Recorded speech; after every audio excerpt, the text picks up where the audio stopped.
What's going on, everybody? It's that time. It's Saturday, so it's time for your Saturday prop show with Hitman, who we'll bring on in just a second here. I am your host, filling in for today, Jacob Hitman. I'm host on Circle Back on the Circles Off YouTube channel, and I'm a producer here at the Hammer Betting Network, which Forward Progress is, of course, a major part of. We're proudly presented here by the FanDuel Sportsbook. Jason away for this one today, taking one out of my book, so doing him a favor, filling in today, and very happy to be joined by Hitman. We're here at an awkward time today, unfortunately, but hey, we're still out here getting the content. Hitman, what's going on today? We have to move this one up to 10:30 a.m. Eastern time. What's going on with you today?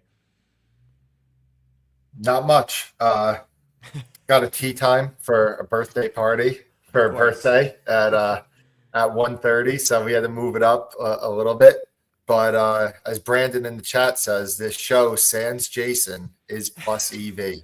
So we're making it up to the audience by having Jacob on this one. We'll find out if it's plus EV by the end of the show. This is how the show is going to work today. Hitman's got 3 bets lined up for you guys today, which we're going to be taking you through. Then we're going to have an SGP that me and Hitman are going to combine on. But at the end of the show, we're going to have a Q&A portion of the stream. If you comment something right now, I can save it and queue it up for later on. So if you want any question answered by Hitman, anything related to NFL betting, maybe a bet that you have that you want his opinion on, put it in the chat now, and throughout the show, I'll be making sure to save the best ones for the end of the show. All right, without further ado, let's jump into things here. We're going to start off the show, Hitman, with a futures bet, and an unfortunate futures bet for a friend of the show, Eric Eager. Why don't you take us through it? Yeah, so I've done pretty well with these in-season win totals historically. So I want to try to maybe give out one a week on the show. Carolina Panthers season wins. We are going to go under 6.5. It's at minus 130 right now on FanDuel. Little surprised that it came in at this number. I mean, I make the number 5.5. This number is kind of telling us that the Panthers haven't really been downgraded that much. I mean, their season win closed at 6.5, maybe slightly juiced towards the over. So obviously they lost some equity in that first week, losing as 4-point underdogs. But I significantly downgraded them after this week. Like right now, they are my 31st ranked team, and it's the New Orleans Saints that are only behind them. And to be honest, I wouldn't be surprised if the Saints were better. Maybe it's my famous last words, but this is a Panthers team that probably has the worst defense in the NFL right now. Weapon-wise, they're just completely inept at pass catchers outside of Ted McMillan, who had a very promising week 1. And Bryce Young is a guy that, despite the improvement that he made at the end of year 2, he's a guy that he just doesn't have a lot of traits that wow you. I mean, he's not really fast. He's short in the pockets. He has a tough time seeing over his linemen. He doesn't have a really strong arm, and he doesn't have help right now. So I'm just really down on the Carolina Panthers. So we're going to go under 6.5 wins, minus 130. All right. That is where we get started off today. Under 6.5 wins for the Carolina Panthers on FanDuel. Like Hitman said, you can find that for minus 130. Great way to start off the show today. 2 player props on the way coming up for week 2. Before we get there, let's hear a word about a presenting sponsor here on the Forward Progress YouTube channel, which is, of course, the FanDuel Sportsbook. And hey, football fans, the wait is over. The NFL is here. We know that. We are in week 2 now, and the best place to get the season going is on FanDuel. Because this Sunday, FanDuel is giving all customers a no-sweat NFL bet. From the money line to player props to same-game parlays, your no-sweat bet can be used on any NFL wager type. And if it doesn't win, you'll get a bonus bet back. Now, for me, I've been talking about it all week. Russell Wilson is starting for the Giants. I'd like to fade that, and we can get under 29.5 pass attempts from Russell Wilson at minus 120 on FanDuel. I think that's where mine will be going this week. But hey, whatever you're feeling, you can go play it over on FanDuel. Then this and throughout the season, you can make FanDuel your go-to app for any snap. Just visit FanDuel.com/forwardprogress to kick off the NFL season with a no-sweat bet. Play your game with FanDuel, an official sports betting partner of the NFL. But remember, must be 21 plus and present in select states for Kansas affiliation with Kansas Star Casino, or 18 plus and present in DC. 19 plus and physically located in Ontario, or 18 plus and present in DC, Kentucky, or Wyoming. Opt-in required. Refund issued as non-withdrawable bonus bet that expires 7 days after receipt. Max refund $5 unless otherwise specified. Restrictions apply, including token expiration. See terms at sportsbook.fanduel.com. Gambling problem? Call 1-800-GAMBLER. Visit rg-help.com. Call 1-888-789-7777 or visit ccpg.org/chat Connecticut. Call Connex Ontario at 1-866-531-2600 or visit connexontario.ca. All right, let's keep it moving then. We're going to go into our second bet on the show for today. Like I said, 2 player props coming up. This one, I was talking about a New York Giants quarterback there in Russell Wilson, but how about a former New York Giants quarterback in Daniel Jones? He was very, very good in week 1, but hey, Hitman, I don't think you feel like that's going to continue in week 2.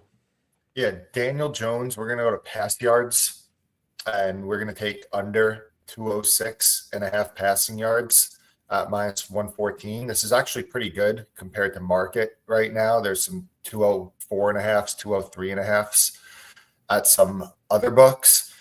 For me, it's a sell high after Jones just played against the worst passing defense in the NFL. This is still a Colts team that was 25th in pass rate over expectation last week. So it's not like we got some massive volume increase from the Colts now with Daniel Jones as their starting quarterback. He was just really efficient against an absolutely atrocious secondary. I think that he's obviously going to be better than the version of player that we've seen with the Giants, but I'm not sold that this is even an average quarterback throwing the ball right now. And you're going against what is arguably going to be the best pass defense in the entire NFL this season. It's a Denver defense that was very good last year. They got better in the offseason, and in their first sample size of games this year, they held Cam Ward to 112 passing yards on 28 attempts. It's just a different type of matchup right now for Daniel Jones, and this number right now is kind of close to what he closed at last week against Miami. So, yeah, we'll go Daniel Jones under on the passing yards.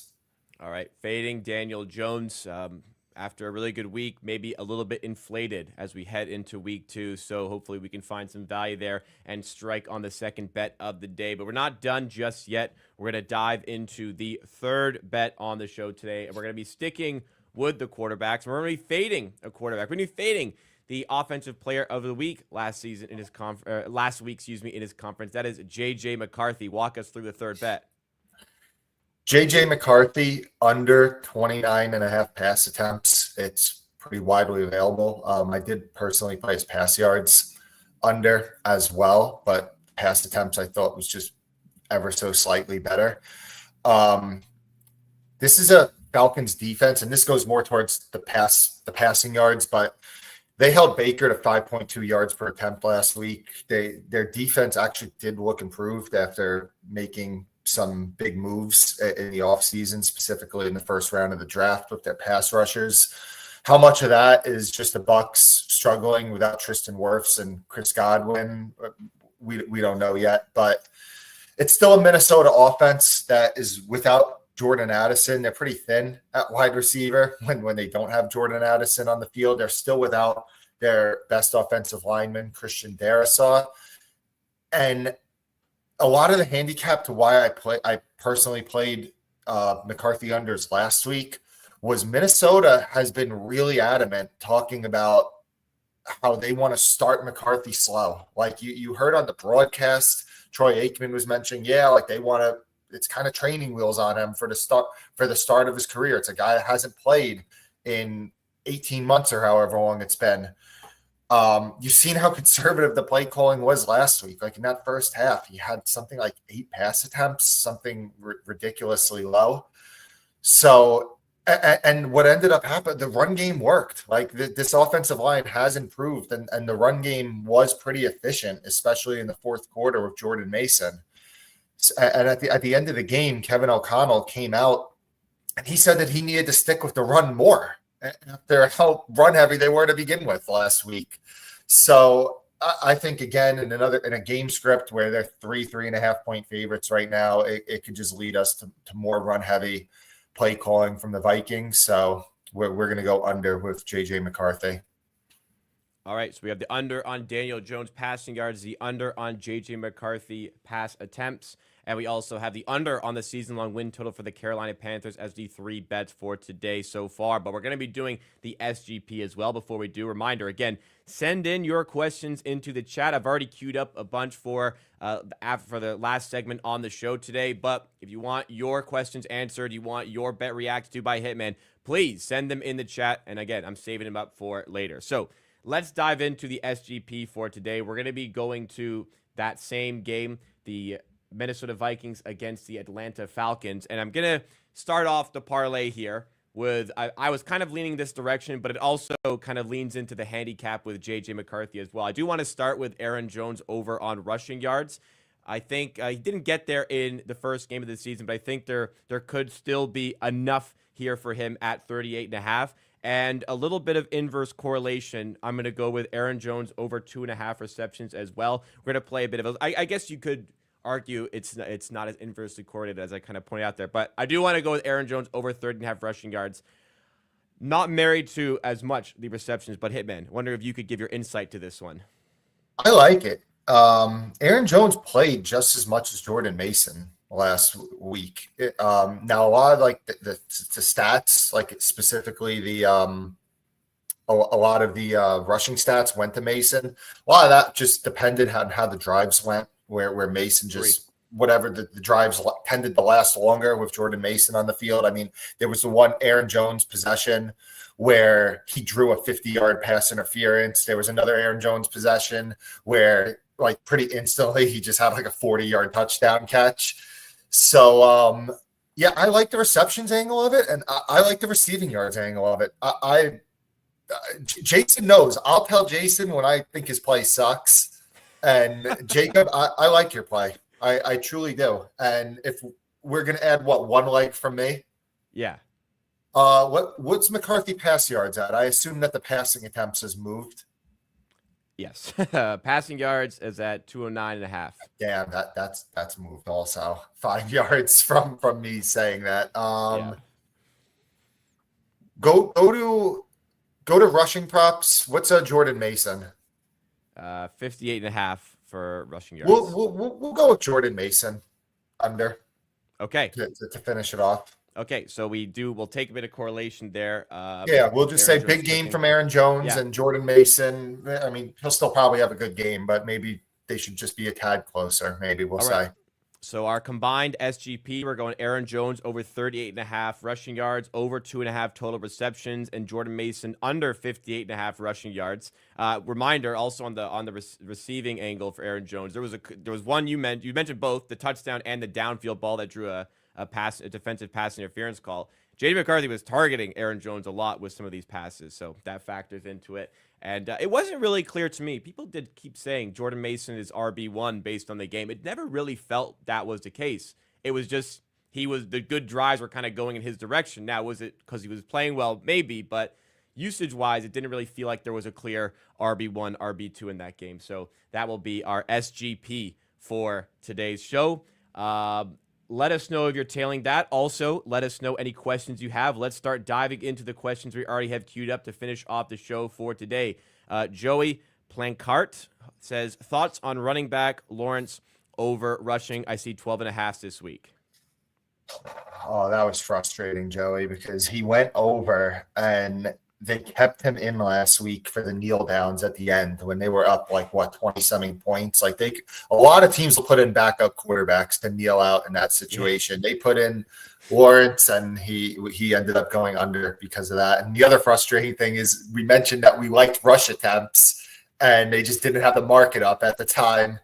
But whatever. I got my bitching out of the way. I lean towards Lawrence over.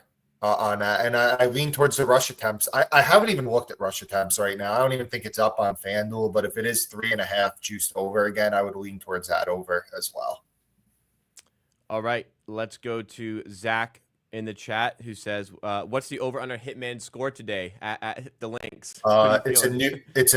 It's my fourth round at a new country club that I joined. It's pretty difficult. I averaged typically like 85, 86. At this club, I shot 82, 89, 92. So I'm going to say my over-under is 87 and a half. You asked me Monday how I did.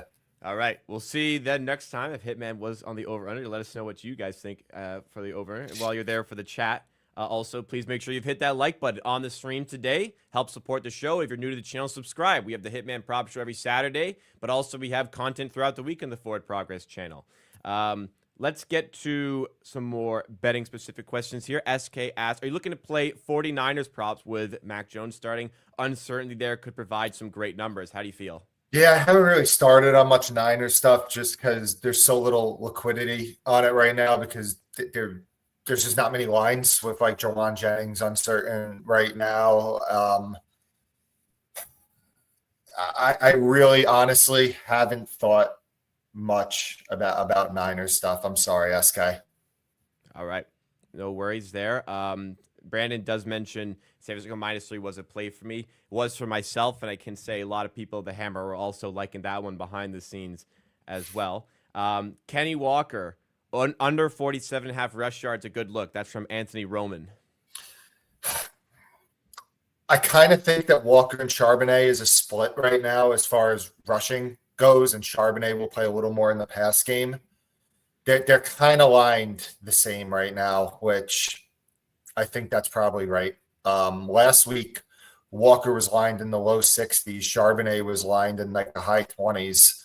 And I thought before that game that was too big of a gap. And now that they're essentially even, I think that the market's corrected itself to where it's probably right in my opinion. And we'll have a next one here. Two more questions coming in. We have Neil Farley asking thoughts on Michael Penix under 9.5 rushing -110 or Brees under 62.5 rushing -120. I lean towards that Brees under. All offseason, the talk was about the Jets, how it was a three-headed monster. Braylon Allen was going to play a role on early downs. It did not happen in that first game, but it's still hard for me to dismiss all that talk and like about that this was a three-headed monster for the Jets. So like that's a high number if Braylon Allen does get more involved this week. And plus, like the game script could easily go against the Jets this week as 6.5 point underdogs. Penix is tough because his line was like 3.5, I want to say, last week on the rushing yards. And I stared at it all week. And I was like, I got to play the over. I mean, this guy runs like 4.5 or 4.6. Well, it's too low. But if you look back at his history in the NFL, and it's a short sample size, but he never ran in the NFL. And last week he did run a little bit more. It's a complete pass. I agree with you on the Brees stuff, but yeah, Penix, I don't know. There's just such a small sample size on his rushing. He has the ability to be a good runner, but hasn't ran much in the NFL. I really don't know. All right. And last question relates back to the first bet you gave out. Week 6.5 over under Bryce Young getting benched. Do you think he's getting benched this year? I think he can get benched this year, but I'll take the over, Colt, right, if we want some side action. I think at this point, like how do you bench him? I mean, what is the other option? Like, I know it's Dalton theoretically, like if you think you're contending, but I mean, if you're, I don't know. But after the promise that he did show last year, I don't think you could pull the trigger that early.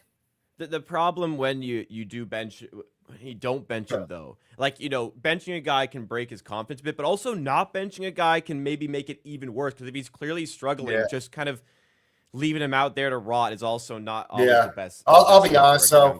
I think Bryce sucks. I'm sorry, Dr. Eager. I know it's not like Dr. Eager drafted this guy. He came into the organization. He was already there. I think Bryce sucks. So that's maybe I'll eat the words. hopefully for eager's sake, I do eat the words, but yeah, I'm down on the Panthers.